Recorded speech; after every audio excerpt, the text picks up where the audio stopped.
नमस्कार दोस्तों, जय हिंद, जय भारत, माँ भारत के लाडलो। आप सभी का गुरुकुल आर्मी ऑनलाइन प्लेटफॉर्म पर दिल खोल कर स्वागत है। आज की क्लास में बात करेंगे साइंस की जो बेस्ट स्ट्रेटेजी। बिल्कुल लालो, साथ ही में जो इंपॉर्टेंट क्वेश्चन है दिल्ली पुलिस में छपने वाले हैं, जो साइंस के जो मेन इंपॉर्टेंट क्वेश्चन अभी तक पूछे गए हैं और जो आगे पूछे जाने की पूरी संभावना रहेगी, वो क्वेश्चन इसमें छपेंगे। और आज की क्लास में उस क्लास में जो ऑप्शंस रहेंगे, ठीक है, उसके अलावा जितने भी आपके एग्जाम में के पहले क्वेश्चन पूछे गए तो वो भी साथ में कवर होंगे।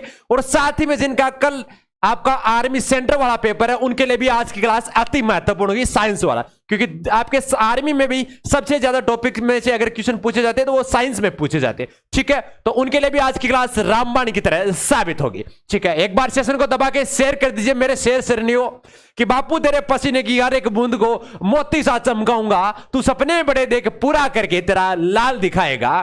तो ये जोश जज्बा आपको कल दिखाना है लाडलो, और सिलेक्शन लेके आना है। अब बिल्कुल साथ ही आपको पेपर सेट आ रहा है आपके जल्द ही बीच में, ठीक है, बिल्कुल लाडलो। अब बात करेंगे क्लास के आगाज की, ठीक है, बिल्कुल। तो सभी बच्चे तैयारी में जुट जाए, क्योंकि आज पे पास अब समय बहुत कम बचा है लाडलो, ठीक है, बिल्कुल लाडलो। तो बिना किसी देरी के क्लास का आगाज करते हैं। आज क्लास का पहला क्वेश्चन कि परस्पर 45 डिग्री कोण पर रखे गए दो समतल दर्पण के मध्य रखी किसी वस्तु के कितने प्रतिबिंब दृष्टिगोचर होंगे, यानी कि कितने प्रतिबिंब बनेंगे, यह पूछ रहा है कि जब परस्पर 45 डिग्री कोण पर रखे गए दो समतल दर्पणों के मध्य रखी किसी वस्तु के कितने प्रतिबिंब दृष्टिगोचर होंगे। कितने होंगे? 7 होंगे, 5 होंगे, 4 होंगे या 2 होंगे। यह आपके दिल्ली पुलिस में क्वेश्चन छपा हुआ है मेरे लाड लो, ठीक है, बिल्कुल चाप दीजिए। और जो हमने कल वीडियो बनाया था आपके लिए कि कौन से टॉपिक से कौन से क्वेश्चन पूछे गए हैं ज्यादा, ठीक है, वो जरूर देख लेना। बिल्कुल साइंस में जो आपके मेन इंपॉर्टेंट क्वेश्चंस रहे थे आपके पिछली बार जो 2020 में 39 शिफ्टों में क्वेश्चन पूछे गए थे, उनमें सबसे ज्यादा आपके जो बायोलॉजी वाला चैप्टर है उसमें से क्वेश्चन पूछे गए थे। उसके बाद में आपका फिजिक्स से और उसके बाद में आपके केमिस्ट्री से पूछे गए थे। तो आशा करते हैं इस बार भी वैसे ही पूछे जाएंगे। हालांकि बायोलॉजी से चैप्टर सबसे ज्यादा क्वेश्चन पूछे जाते हैं आपके बजाय फिजिक्स और केमिस्ट्री के। इसका एक बार कमेंट सेक्शन में आंसर बताइए देखे। बिल्कुल बिल्कुल आप सभी का राइट ऑप्शन है 7 प्रतिबिंब। कितने होंगे? 7 प्रतिबिंब होंगे, ठीक है, बिल्कुल सर। बात करेंगे अगले क्वेश्चन की ओर कि इंद्रधनुष में कौन सी घटना के कारण बनता है, कि इंद्रधनुष है वो कौन सी घटना के कारण बनता है। ये आपके लाडो दिल्ली पुलिस में भी क्वेश्चन पूछा है, आर्मी में भी छपा हुआ मिला, हर एग्जाम में क्वेश्चन छपा हुआ आपको मिला है, ठीक है। तो ये क्वेश्चन आपके लिए बहुत ही महत्वपूर्ण होगा। तो बताइए क्या व्यतिकरण के कारण या परावर्तन के कारण या फिर वर्ण विक्षेपण के कारण या फिर विवर्तन के कारण? बताइए देखें एक बार सभी बच्चे, छाप दीजिए एक बार कमेंट सेक्शन में। परावर्तन, विवर्तन या वर्ण विक्षेपण या व्यतिकरण, छाप दीजिए एक बार कमेंट सेक्शन में राइट ऑप्शन।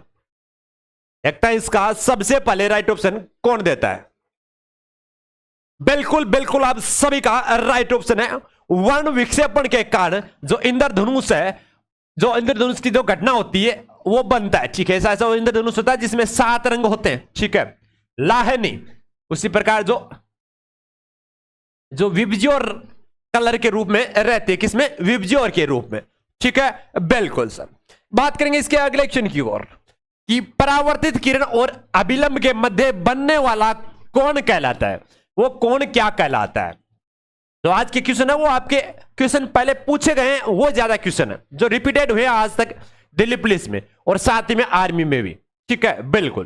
तो ये अपना जीत बेच है वो आपके दिल्ली पुलिस, सीआरपीएफ, पटवारी, एसएससी और आर्मी का, ठीक है, जीत बेच जो आपको अवश्य जीत दिलाएगा, ठीक है, बिल्कुल लालो। तो बताइए क्या परावर्तित किरण और अभिलंब के मध्य बनने वाला कोण कहलाता है? क्या समतल कोण या फिर समकोण या फिर अपवर्तन कोण या आपतन कोण या परावर्तन कोण? कौन सा कोण कहलाता है यह आपको बताना है। रोहित, अंकित, सुधांशु, फौजी भाई, lover, DJ lover, Mohan Srivastava,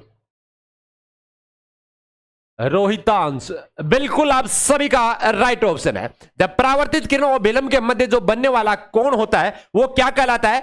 परावर्तन कोण कहलाता है। क्या कहलाता है? परावर्तन कोण कहलाता है, ठीक है, बिल्कुल सर। बात करेंगे कि जब एक निकट दृष्टि दोष से पीड़ित व्यक्ति स्पष्ट दिखाई देख सकता है, ठीक है, क्या स्पष्ट नहीं देख सकता है, यह आपको देखना है। तो एक निकटदर्शी दोष से पीड़ित व्यक्ति स्पष्ट नहीं देख सकता है। क्या नहीं देख सकता? क्या दूर की वस्तुओं को नहीं देख सकता, या निकट की वस्तुओं को नहीं देख सकता, या फिर न निकट की न दूर की वस्तुओं को देख सकता, या फिर ऊर्ध्वाधर रेखाओं को? यह आपको बताना है। छाप दीजिए एक बार कमेंट सेक्शन में निकटदर्शी दोष। देखते हैं इसका सबसे पहले राइट ऑप्शन कौन देता है। निकटदर्शी दोष में क्या चीज उसको दिखाई नहीं देती? बिल्कुल, हमने जो साइंस में चैप्टर पढ़ा था बायोलॉजी वाले में, जिसमें नेत्र दोष है, उसमें इसका पूरी डिटेल से जानकारी ली थी। बिल्कुल बिल्कुल, जैसा कि हमने उस क्लास में कहा था कि जो दोष नाम में होता है वो दोष है, होता नहीं है। ठीक है, ये एक उल्टा होता है, एकमात्र ऐसा शेड्यूल है जिसमें नाम के अपोजिट होता है। इसमें क्या है? निकटदर्शी दोष, यानी कि नाम से पता चलता है कि निकट की उसको चीजें साफ नहीं दिखाई देती है ना, ऐसा ही तो होता है। नहीं लाडले, इसमें हमने क्या कहा था कि उल्टा होता है, यानी कि निकटदर्शी दोष यानी कि निकट की वस्तु तो उसको साफ दिखाई देती है, परंतु दूर की चीजें उसको साफ नहीं दिखाई देती। क्या नहीं दिखाई देती? दूर की वस्तु उसको साफ नहीं दिखाई देती है। ठीक है, अब दूर की वस्तुओं को साफ देखने के लिए कौन सा लेंस का काम में लेते हैं लाडले? अवतल लेंस का काम में लेते हैं। कौन से? अवतल लेंस का। अगर यहां पे दे दिया जाता है आपको कि दूरदृष्टि दोष, अगर दूरदृष्टि दोष देता तो दूरदृष्टि दोष के निवारण के लिए कौन सा लेंस काम में लेते हैं? उत्तल लेंस। ठीक है, क्योंकि उसको पास की वस्तुएं साफ नहीं दिखाई देती। ठीक है, और पास की वस्तुओं को साफ दिखाई देने के लिए उत्तल लेंस काम में लिया जाता है। ठीक है, बिल्कुल सर। बात करेंगे अगले एक्शन की ओर। अगला एक्शन है कि आपतन कोण व परावर्तन कोण का मान होता है, दोनों का क्या बराबर होता है, या परावर्तन कोण का अधिक होता है, या आपतन कोण का शून्य होता है, या आपतन कोण का अधिक होता है? यह आपको बताना है। तो छाप दीजिए एक बार सभी बच्चे। देखते हैं इसका सबसे पहले राइट ऑप्शन कौन देता है। बिल्कुल, आपतन कोण और परावर्तन कोण। जैसे किरण इसमें पड़ती है परस पे, तो वो आपतन कोण बनता है, जो परस के साथ बनता है, जो वापस जाती है तो उसके साथ जो परस के साथ जो कोण बनता है वो परावर्तन कोण कहलाता है। ठीक है, आपतन कोण और परावर्तन कोण, ये कोण पूछा है। ठीक है, आपतित किरण होती है, परस के साथ जो बनता है कोण उसको बोलते हैं आपतन कोण।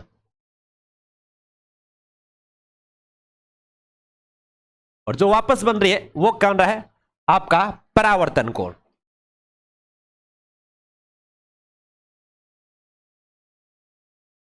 बताइए, देखे बिल्कुल चित्र से आपको स्पष्ट दिखाई दे रहा है लाल, दोनों का बराबर बन रहा है। जिस प्रकार से जिस एंगल से आपकी किरण आ रही है उसी प्रकार किरण वापस चली जाती है, यह सेम कोण बनता है। ठीक है, बिल्कुल सर, आ गया समझ में? बिल्कुल सर। अब बात करेंगे अगले एक्शन की ओर कि दूरस्थ स्थानों पर विद्युत ऊर्जा का संचरण किया जाता है। क्या अल्प विभव अल्प धारा पर, या अल्प विभव उच्च धारा पे, या फिर उच्च विभव अल्प धारा पे, या इनमें से कोई नहीं? तो छाप दीजिए एक बार कमेंट सेक्शन में इसका राइट ऑप्शन।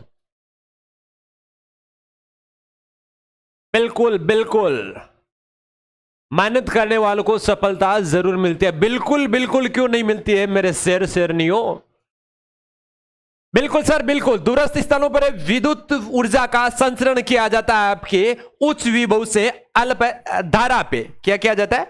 उच्च विभव से अल्प धारा पे किया जाता है। आपका स ऑप्शन राइट ऑप्शन होगा। ठीक है, बिल्कुल सर। बात करेंगे अगले एक्शन की ओर, साथ में लिखते जाइए क्योंकि आज की क्लास आप सभी के लिए अति महत्वपूर्ण। बात करेंगे आकाश का रंग किस घटना के कारण नीला दिखाई देता है। आपके आर्मी में आज तक अगर क्वेश्चन को इसको देखा जाए तो कम से कम 15 से 20 बार ये क्वेश्चन पूछा गया है। दिल्ली पुलिस की बात करें डीपी की, तो इसमें भी कम से कम 7 से 8 बार ये क्वेश्चन रिपीटेड हुआ है। ठीक है, बिल्कुल। तो बताइए कि प्रकाश जो आकाश का रंग नीला दिखाई देता है वो किस कारण दिखाई देता है? क्या प्रकीर्णन के कारण, व्यतिकरण के कारण, या वर्ण विक्षेपण के कारण, या विवर्तन के कारण? छाप दीजिए इसका एक बार राइट ऑप्शन आप सभी कमेंट सेक्शन में। देखते हैं इसका सबसे पहले राइट ऑप्शन कौन देता है।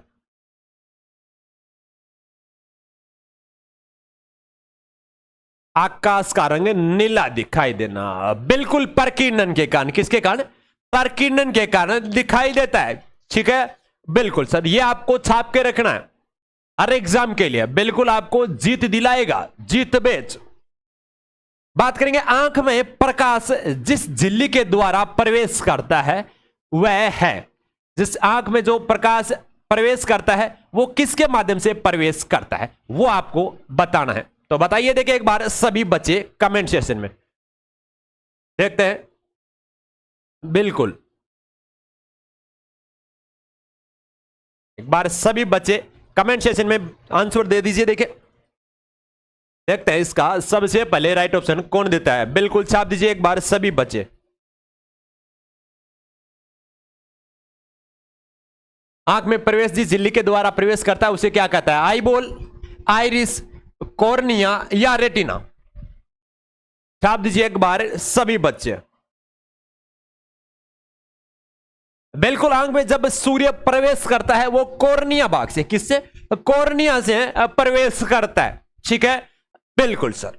इसके अलावा बात करेंगे आपके आगे की कि एक तराशा हुआ हीरा अधिक चमकता है, इसका कारण क्या है?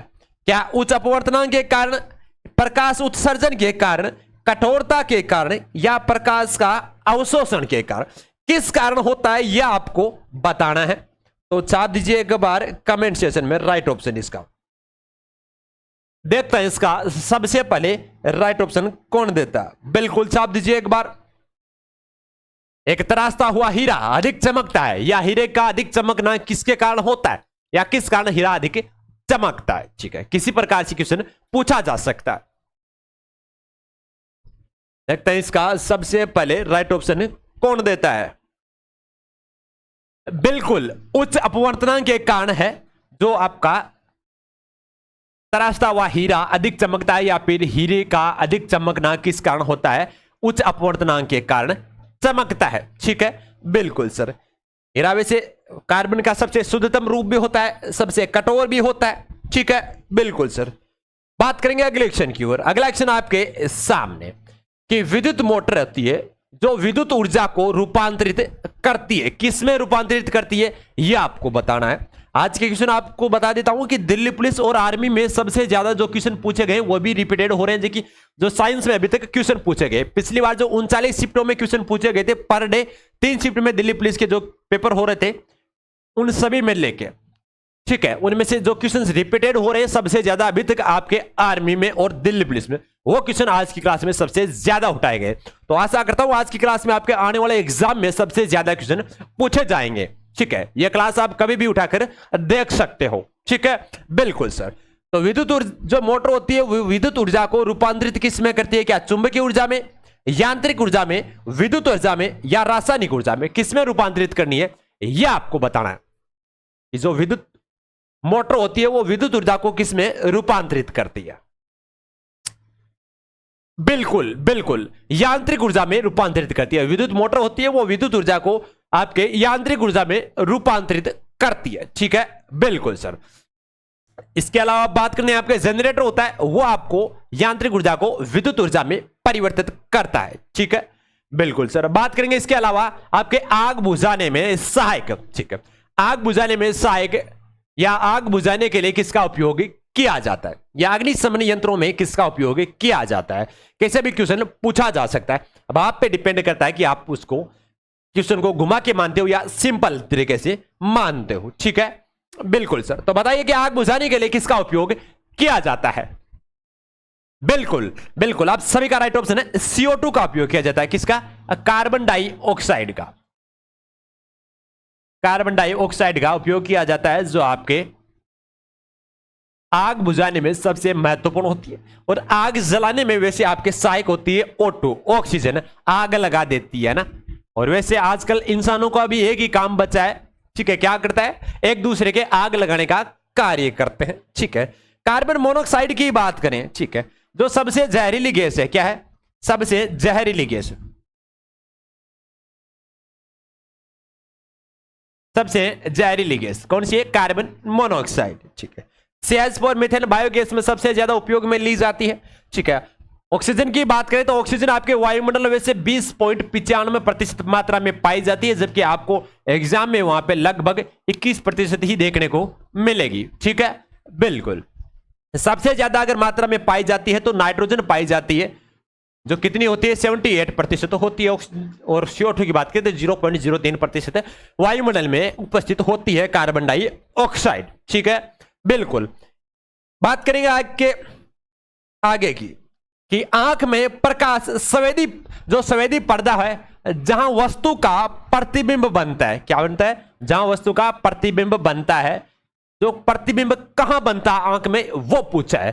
क्या पुपली में बनता है, कॉर्निया में, रेटिना में, या इनमें से कोई नहीं? तो कहां बनता है ये आपको बताना है। बताइए देखें एक बार सभी बच्चे कि आंख में जो प्रकाश संवेदी पर्दा होता है जहां वस्तु का प्रतिबिंब बनता है उसको क्या कहा जाता है, यह आपको बताना है। तो बताइए देखें इसका राइट ऑप्शन।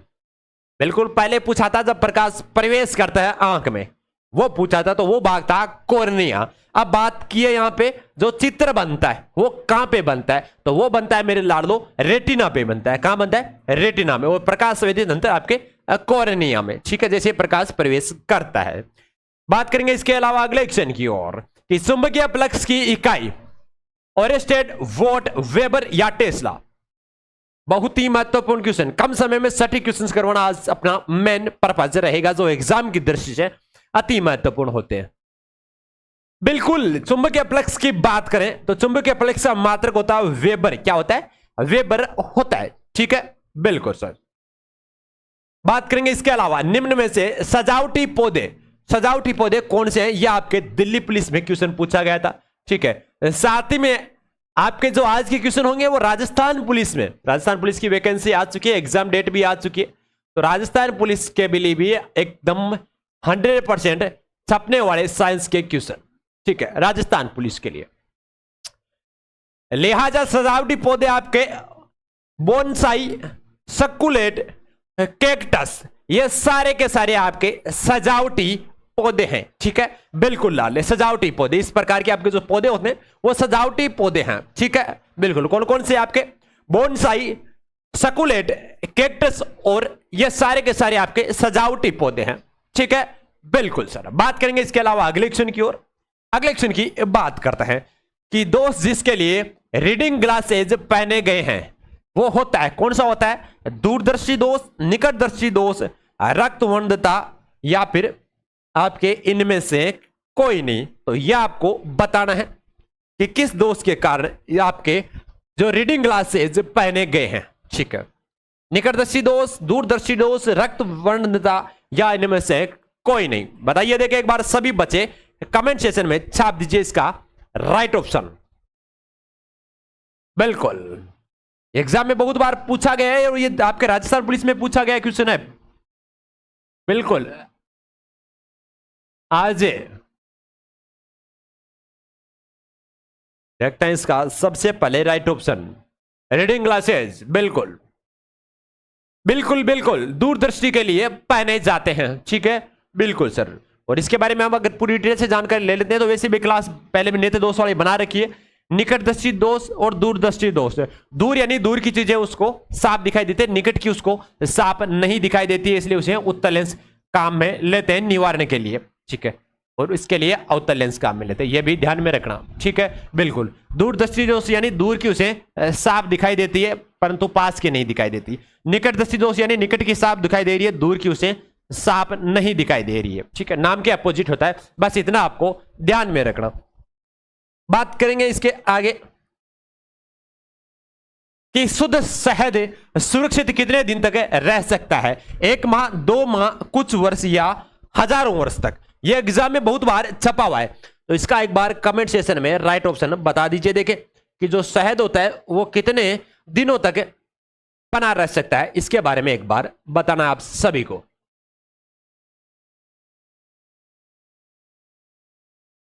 शुद्ध शहद, बिल्कुल बिल्कुल, जो शुद्ध शहद है वो हजारों वर्ष तक सुरक्षित रह सकता है, ठीक है, कभी खराब नहीं होता, ठीक है। जैसा कि कछुए की एज भी वैसे हजारों साल मानी गई है, वो भी आपको ध्यान में रखना। इसके अलावा आज के क्वेश्चन की बात करते हैं, आपका कार्बोहाइड्रेट जो तुरंत एनर्जी देता है, साथ ही में प्रोटीन, वसा का पूर्ण पाचन कहां होता है? बड़ी आंत में, आमाशय में, जठर रस में, या छोटी आंत में? यह आपको क्वेश्चन बताना, बहुत ही महत्वपूर्ण क्वेश्चन आप सभी के लिए। देखते हैं, बिल्कुल बिल्कुल सबसे ज्यादा पाचन भी वही होता है, बिल्कुल सर, बिल्कुल सर। कहां होता है? छोटी आंत में। कहां होता है? छोटी आंत में, और छोटी आंत में ही सबसे ज्यादा पाचन होता है? सबसे ज्यादा पाचन कहां होता है? आपके छोटी आंत में होता है। ठीक है, बिल्कुल सर। इसके अलावा बात करते हैं, नाम छोटा है पर सबसे आपका लंबा अंग या बड़ा अंग भी यही है। ठीक है, कैसे? पाचन की दृष्टि से सबसे लंबा भाग होता है ये, लंबा भाग। ठीक है, और सबसे बड़ी ग्रंथि की बात करें तो यकृत होती है, और सबसे छोटी की बात करें तो पीयूष होती है या पिट्यूटरी होती है। ठीक है, बिल्कुल सर। आमाशय में क्या होता है? HCl होता है, ये आप एग्जाम में पूछा गया था। जो पहले पार्ट होता है उसमें आपका HCl होता है, हाइड्रोक्लोरिक अम्ल, जिसका पीएच मान होता है तो बहुत ही प्रबल अम्ल होता है। ठीक है, बिल्कुल। इसके आगे जो रुचि रूपी संरचना होती है, इसमें 2-4 घंटे तक भोजन रुकता है। कितने घंटे तक? 4 घंटे तक। ये भी आपको ध्यान में रखना है। इसके ऊपर यहाँ पे त्रिभुज समान यकृत ग्रंथि होती है, इसके नीचे पित्ताशय ग्रंथि होती है, यहाँ पे अग्नाशय ग्रंथि होती है, फिर यहां से होता हुआ यहाँ पे आपकी छोटी आंत, बड़ी आंत से होती है, फिर छोटी आंत में। ठीक है, यहां सबसे ज्यादा भोजन का पाचन अवशोषण होता है। ठीक है, बिल्कुल सर। बात करेंगे इसके अलावा अगले क्वेश्चन की ओर। जठरस यहां यकृत से होता है, लाडले आपके पित्ताशय में संग्रहित रह जाता है, फिर आपके भोजन में स्रावित हो जाता है, जो भोजन पाचन में महत्वपूर्ण भूमिका निभाता है। अब बात करेंगे आपके मछली पालन से प्रमुख रूप से क्या प्राप्त होता है? मछली पालन करते हैं, ठीक है, मछुआरे। मत्स्य पालन बोल लो या मछली पालन से प्रमुख रूप से क्या प्राप्त किया जाता है? क्या प्रसाधन, उर्वरक, औषधियां या भोजन क्या प्राप्त किया जाता है मछली पालन से? ठीक है, जो मछुआरे होते हैं,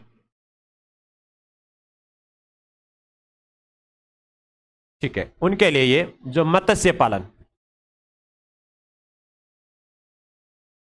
मछली पालन, बताइए। देखिए इसका राइट ऑप्शन आप सभी कमेंट सेक्शन में।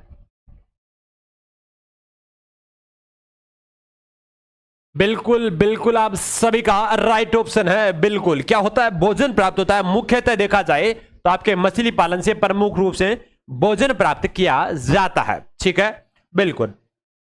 इसके अलावा बात करें, पचा हुआ भोजन किसकी दीवार द्वारा अवशोषित किया जाता है? जो पचा हुआ भोजन है वो किसकी दीवार के द्वारा अवशोषित किया जाता है, यह आपको बताना है।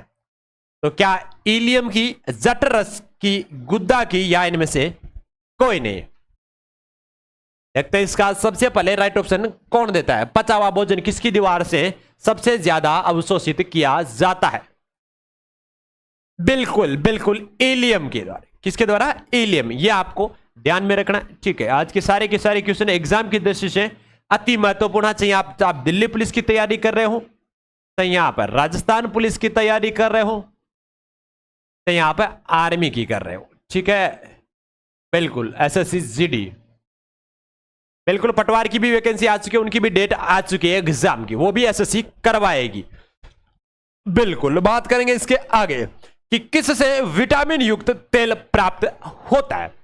सबसे इंपॉर्टेंट क्वेश्चन, 7 स्टार लगा के रखना इस क्वेश्चन को। बिल्कुल,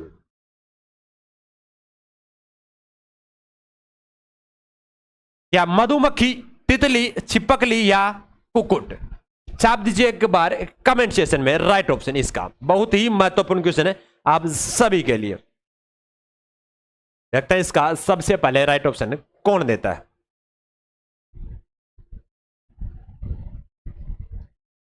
बिल्कुल बिल्कुल लाडले, आपके मछली से। किसे? मछली से है आपके जो विटामिन है, जो तेल युक्त प्राप्त होता है। ठीक है, इसके अलावा बात करते हैं, तेल युक्त बीज भी प्राप्त होते हैं।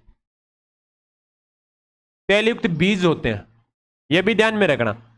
ठीक है, उनसे भी तेल प्राप्त किया जाता है। और तेल युक्त बीजों में कौन सा विटामिन होता है? आपका ई विटामिन होता है। ठीक है, इसके अलावा इसे ई विटामिन को सौंदर्य विटामिन भी बोला जाता है। क्या बोला जाता है? सौंदर्य विटामिन।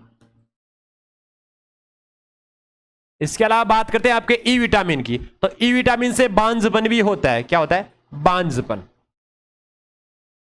ठीक है, बिल्कुल सर। इसके अलावा बात करते हैं आपके विटामिन की बात करते हैं, तो विटामिन की बात करें, डॉक्टर कैसिमिर फंक, जो आपके पिछले एग्जाम में पूछा गया था, डॉक्टर कैसिमिर फंक ने इसे नाम दिया गया था, विटामिन नाम जो कैसिमिर फंक ने दिया था। ठीक है, ये आपको ध्यान में रखना। इसके अलावा अगर और क्वेश्चन आपको पूछा जाता है इसमें से, अगर विटामिन ई के अलावा, ठीक है, तो ई के अलावा पूछा जाएगा आपको विटामिन ए के बारे में, किसके, ए के बारे में पूछा जाएगा, तो ए की बात करें, ठीक है, जिसका नाम क्या है, रेटिनॉल। क्या है, रेटिनॉल है, ठीक है, बिल्कुल सर, एक बार, ठीक है, बिल्कुल। अब इसके अलावा बात करेंगे इसके कमी से कौन कौन से रोग होते हैं, वो सबसे ज्यादा पूछे जाते हैं, ठीक है। तो कमी की बात करें किसकी, ए की, तो ए की कमी से कौन सा होता है, रतौंधी। बी की बात करें तो बेरी बेरी, कौन सी, बेरी बेरी, ठीक है। सी की बात करें तो स्कर्वी। डी की बात करें तो आपके रिकेट्स, ठीक है, जो हड्डियां टेढ़ी मेढ़ी हो जाती है। ई की बात करी आपने अभी, सौंदर्य विटामिन और बांझपन सुंदरता में कमी। बात करें इसके अलावा के की बात करें तो के में आपका रक्त का थक्का नहीं जमता है, रक्त का थक्का, ठीक है, बिल्कुल सर। इसके अलावा बात करते हैं आपके जल में घुलनशील विटामिन और वसा में घुलनशील विटामिन। कितने प्रकार के होते हैं गुरुजी, दो प्रकार के होते हैं, एक तो जल में घुलनशील होता है, एक वसा में घुलनशील होता है। जल में घुलनशील और वसा में घुलनशील की बात करें तो जल की घुलनशील की बात करें तो जल की घुलनशील की बात करते तो हमने एक ट्रिक बताई थी, क्या बताई थी, कि भैंस गई पानी में। क्या ट्रिक बताई थी, भैंस गई पानी में, है ना, और पानी किसको कहते हैं, जल को, तो भैंस गई पानी में। भैंस से बना बी, से बना सी, तो बी और सी तो है आपके जल में घुलनशील, ठीक है, और बाकी जो शेष बचे हैं बी और सी को छोड़कर ए डी ई के, ये सारे के सारे आपके किस में है, वसा में घुलनशील है। ये आपको ध्यान में रखना, ठीक है। इसका एक बार स्क्रीनशॉट ले लीजिए, इसका एक बार स्क्रीनशॉट ले लीजिए, देखें, बिल्कुल सर, ले लिया, बिल्कुल बिल्कुल। तो आशा करते हैं आप सभी स्वस्थ तंदुरुस्त होंगे, अच्छे लगन के साथ मेहनत कर रहे होंगे, ठीक है, बिल्कुल सर, मेहनत करते रहो, सफलता आपके कदम चूमेगी एक न एक दिन, बिल्कुल मेहनत करोगे तो सफलता जरूर आपको मिल जाएगी एक न एक दिन जरूर, ठीक है, बिल्कुल सर।